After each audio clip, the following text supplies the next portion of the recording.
Now this is JEE mains paper full test 1 conducted on 24th. So let's switch on to the solution panel. Now this is a solution panel. Now this is for organic chemistry. Now when I'm looking at organic chemistry here, we have question number 34. Now I would like to draw a square box that will be my indicator here. Now in this particular case, I'm looking at this question. The question talks about what is the observed dipole moment in the following compounds. Now compound 1 is with the methyl group. Now this methyl group is sp3 hybridized and one at the bottom here is sp2 hybridized. So I would say that sp2 hybridized carbon is more electronegative than sp3. Then the dipole moment is from sp3 to sp2 as indicated here. Now there are two dipoles. This is one dipole and this is another dipole. And being a hexagon, the angle between them is at 60 degrees. So the net dipole moment is in this particular direction. Let's come to compound number 2. In compound number 2, you have two chlorines. This is one and this is one. Both of them are more electronegative than carbon. Please remember minus I effect is taken here greater than plus M effect. Therefore, the dipole moments are like this as shown in this figure. First in this case towards chlorine and next in this case towards chlorine. Now the net dipole moment is here. I repeat, the net dipole moment is here in between chlorine and another chlorine. You apply law of parallelogram, you will get it. And the next option is the third option. Now please remember NO2 is a minus I and minus M group. They are strongly withdrawing in nature, and both of them you have one NO2 and we have taken another OH group. OH group oxygen is more electronegative than carbon, so the dipole you could expect like this. So in this particular case the dipole moment would be 3 greater than 2 greater than 1. So let's go to the next question. Now in this particular question, it's a solution has been given at the bottom. Now in the red I'll show it you. This is a solution. Now that said, the question is here. Now what is the reaction between isopropyl bromide, I've underlined it, and sodium ethoxide. Now sodium ethoxide is a base and also a nucleophile. Isopropyl bromide can undergo nucleophilic substitution, but ethoxide is also a base, so at higher temperatures it will undergo an elimination reaction. There's a Neato reaction. Now the mechanism part of it I have shown it here. In this case, O minus attacks hydrogen, then the pair of electrons becomes the incoming group, carbon bromine bond becomes the leaving group. That said, eighth question is a fairly easy question where it talks about IUPAC nomenclature of the compound. Now if you look at the IUPAC nomenclature, numbering becomes very important here. Numbering has been done from this side. This follows what is called as point of first difference, meaning now on your right side you have a methyl group and on your left side also you have a methyl group, but at carbon number 2 you have two methyl groups, at carbon number 7 you have one methyl group, because more number of carbons are present here. That becomes the first point of difference, and then numbering is through this direction. You can see the name of the compound is 2,2 6,6 7 pentamethyl octane. Let's go to question number 59. Now this question number 59 basically talks about the compound given here. This is the particular compound. I'll bring this back. In this case, this is the following name would come to you here.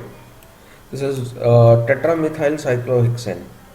Now the point in tetramethyl cyclohexane is, except these two groups, the one to the right and one to the left methyl group can be arranged in axial positions and equatorial positions. Now, in this particular case, you will see that both the methyl groups, this methyl group here, this methyl group, are equatorial, and here the methyl groups are at equatorial position and axial position. So the rest of the substituents must be equatorial only. In these positions only the Z molecule is stable. Now these methyl groups, this methyl group and this methyl group are cis to each other. That is the basic point behind this question.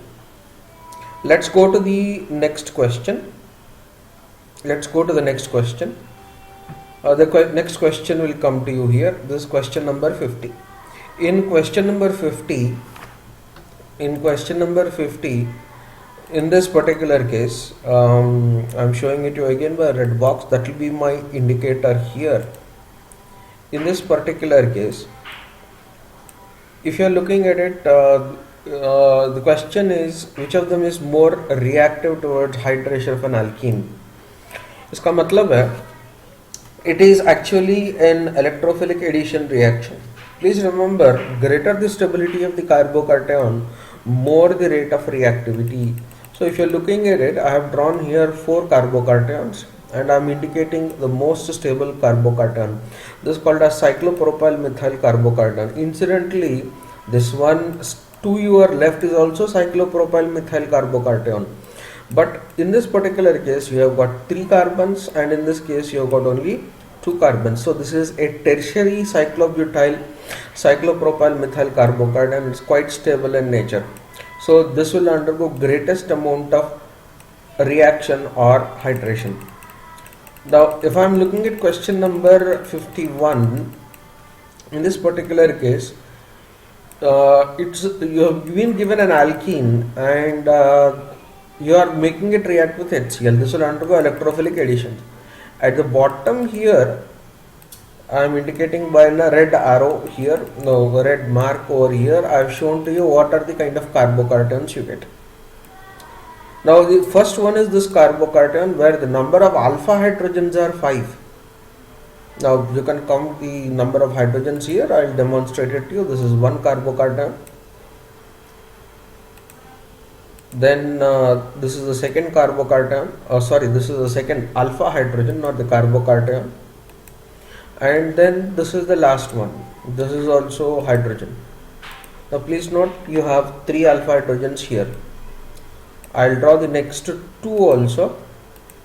This is the 4th alpha hydrogen and this is the 5th alpha hydrogen. This is the 5th alpha hydrogen. These are the 5 alpha hydrogens you have. Now comparatively, let's look at the other one. Carbocation that is likely to form. This is the first one. Next one is this. The next one is this. And then you have these 2 cannot be considered as alpha hydrogens. I repeat, these 2 cannot be considered as alpha hydrogens. I am putting it by into mark. Now this is one alpha. Where are the alpha hydrogens? This is one alpha hydrogen here, and this is another alpha hydrogen here. So what are the number of alpha hydrogens for this carbocation? There are 2 alpha hydrogens. So number of hyperconjugation structures are 2. For this, what are the number of hyperconjugation structures? 5. So basically, greater the number of hyperconjugation structures, more is the stability. So this gives me major product. That is 1-bromo 2-chloropropane is a major product. The other one is the minor product. So let's go to the next question. Now the next question has been given here. This is question number 52. Now, more than anything, I would like you to analyze what's going on there. Now, in the first instance, again, I'll take a red box so that you know where I am discussing. Now, in this particular case,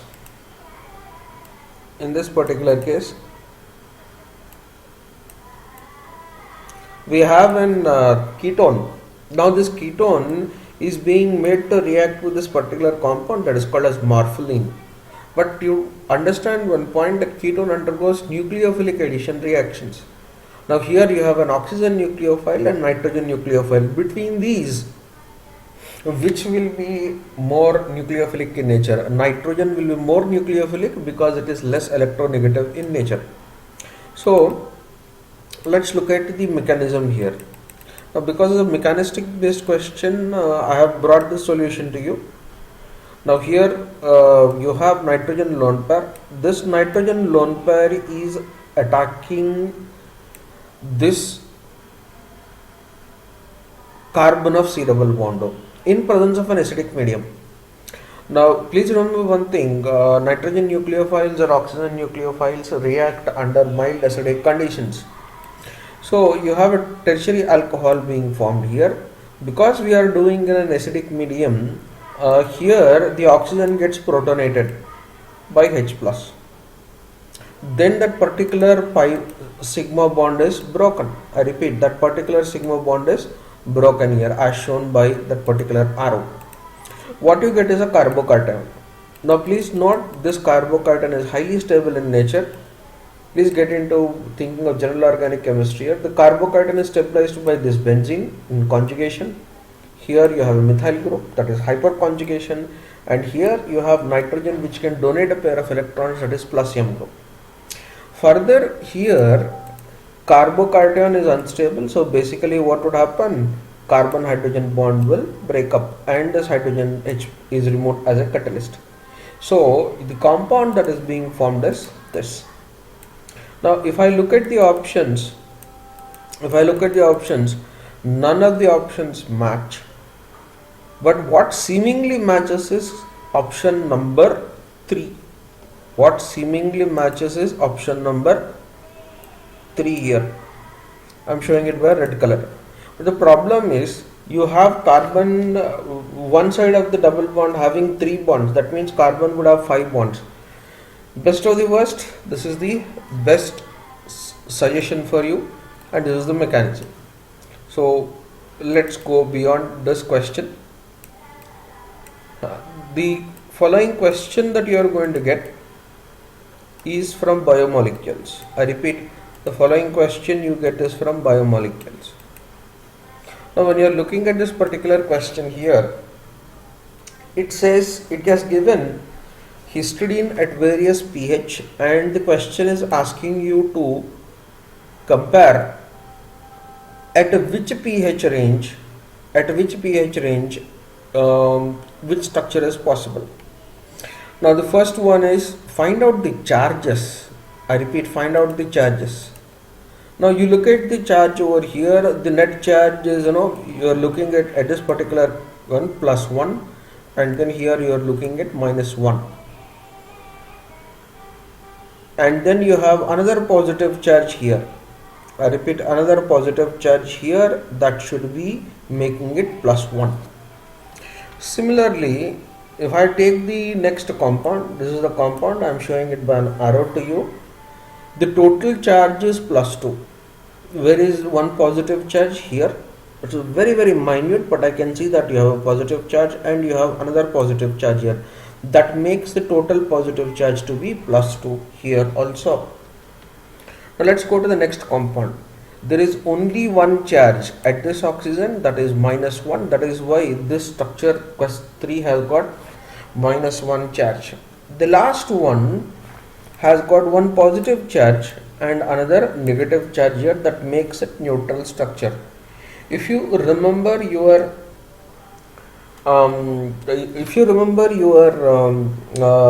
biomolecules or amino acids, this amino acid structure number 4 is Zwitterion, where charge is 0, and it is a basic amino acid. Because it is a basic amino acid, the pH at which the structure would exist would be above 7, around 8. Now let's look at highly acidic conditions. Under highly acidic conditions, you will get this structure, that is charge is equal to 2. The best acidic condition would have been among the given options pH is equal to 0.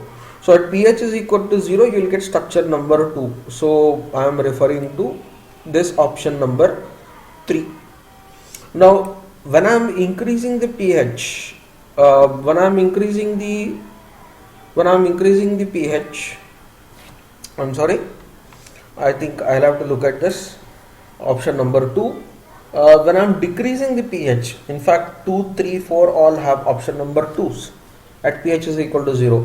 Now if I continue here, now at pH is equal to 4, we have slightly decreased the acidic medium. That means protonation of OH here would not have been taking place, that would have been negative charge.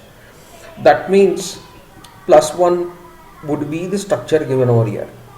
Now at the next one, at pH is equal to 8, that would have been net charge is equal to 0, that's a zwitterionic charge.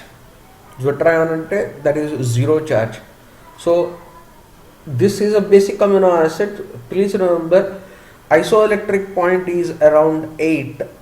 For neutral amino acids, isoelectric point is around 6. For acidic amino acids, zwitterionic point or isoelectric point is around 2.5 to 3. At zwitterionic point, the net charge is 0. That is your clue. Now we have left with only one option at pH is equal to 2. That's a highly basic medium. Under basic medium, every proton is removed. On 5-membered ring, hydrogens are removed, and on oxygen OH group, another one is removed. So the correct option for this is option number 2. So let's go to the next question. What is the next question here? This is question number 56. Now in this particular question, I'll again put as a red box, that is my indicator. Now this talks about which would yield the same phenylozazone. Now tentatively the answer to it is if all of them given to you, 1, 2, 3, 4 and 5, they are carbohydrates. One is a it's fructose, 2 is glucose, 3 is mannose, and other compounds are hexoses. But if you are noticing one particular point, the configurations here, I'll indicate here so that you know at this particular carbons, these 3 carbons I am referring to, and I'll also again refer to, in this particular case, structure number 2 and also in structure number 3. The configurations are one and the same. In all the 3 structures, OH group is on the right side of the vertical, one OH group, and 2 OH groups are on the left side of the vertical. This kind of configuration similarity does not exist in 4 and 5.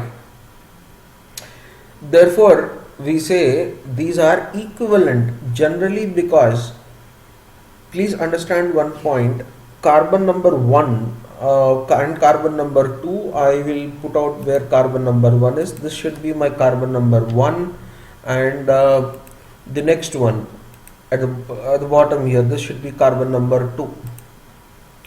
This one is carbon number 1 here, and this should be carbon number 2. Now I'll try to get you another color so you can be clear. Yes.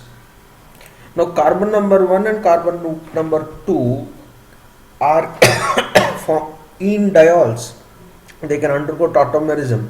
So 1, 2 and 3 form the same kind of an indiol. So reactions are likely to be the same. Please let us go below. In this particular structure, you are seeing that 3 moles of phenyl hydrazine tend to react, and the first 2 carbons will become phenyl hydrazines.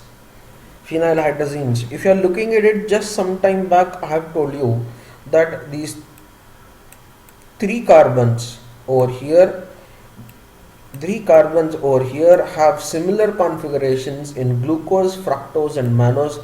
So these 3 compounds will give you same phenyl ozozones. I repeat, they'll give you same phenylized ozozones.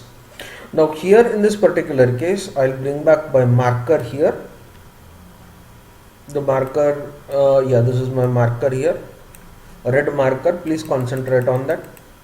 I have shown to you here that enol of D-fructose, D-glucose and D-mannose are one and the same. This is the enol. It is common to formation of fructose, glucose and mannose. So we say carbon number 1 and carbon number 2 are equivalent. That is why they give same set of reactions. The mechanism here has been given, how phenyl hydrazine is formed. I have given to you in the notes. Please check on it. So let's get back to the question. This is a pretty important question. Basically because it talks about equivalence of which compounds, sir? Equivalence of glucose, mannose and fructose. As I have shown to you on the screen, in fructose, glucose and mannose, carbon number 3, 4 and 5 have the same configuration. I repeat, they have the same configuration.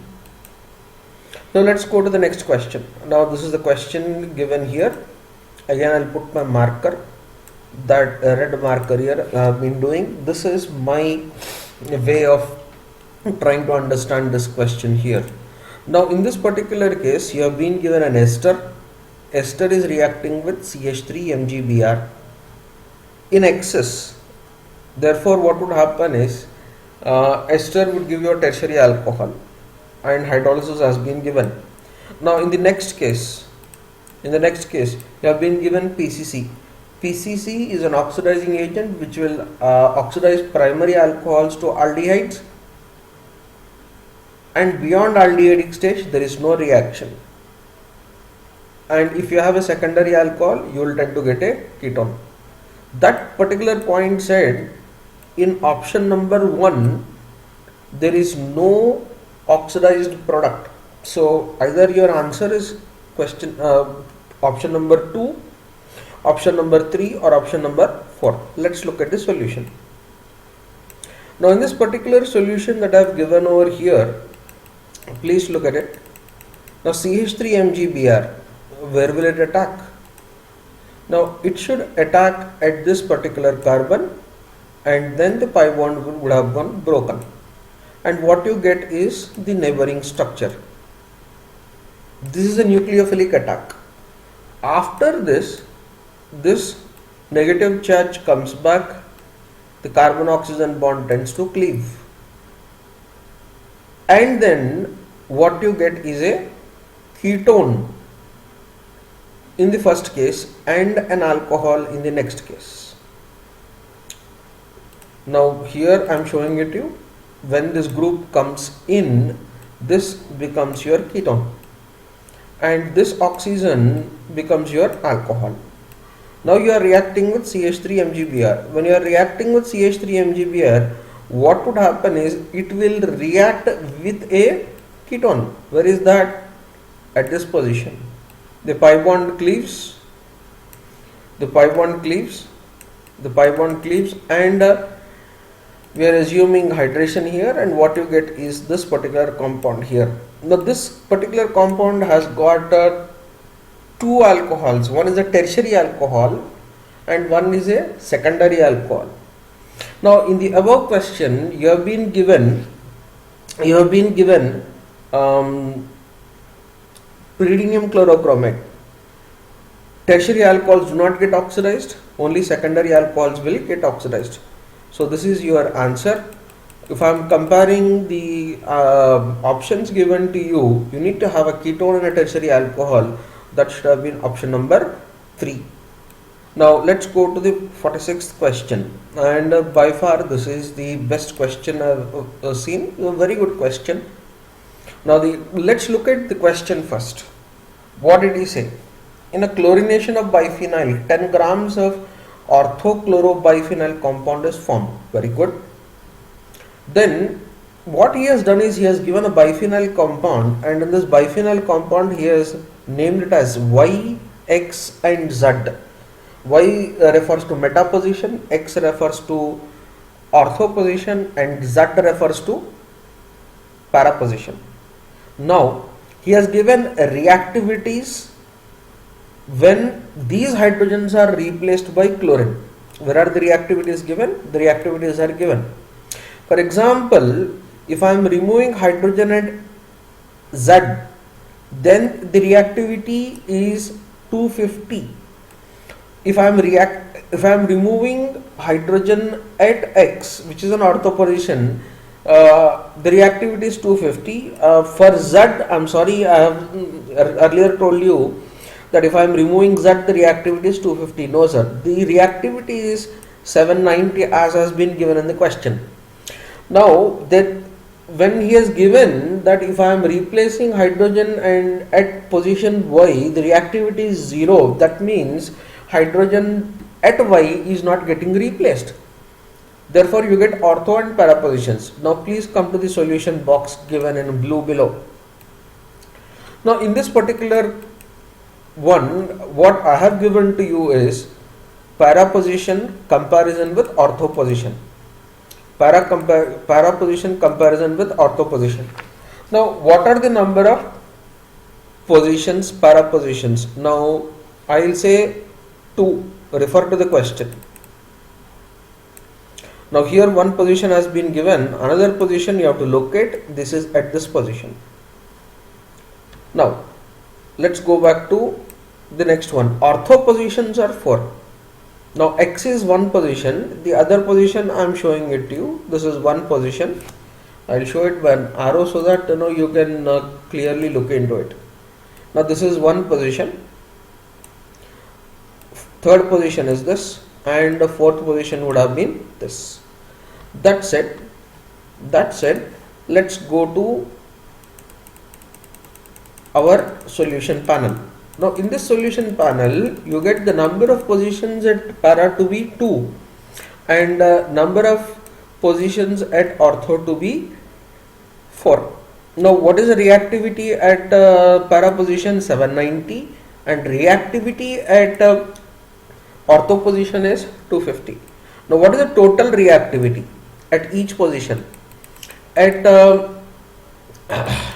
para position it is 1580 and at ortho position it is 100.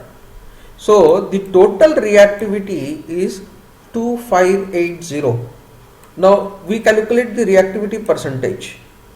At para it is para reactivity divided by total reactivity into 100, that is 1580 divided by 2580 into 100. What will you get? 61.24% of biphenyl compound will be of para type.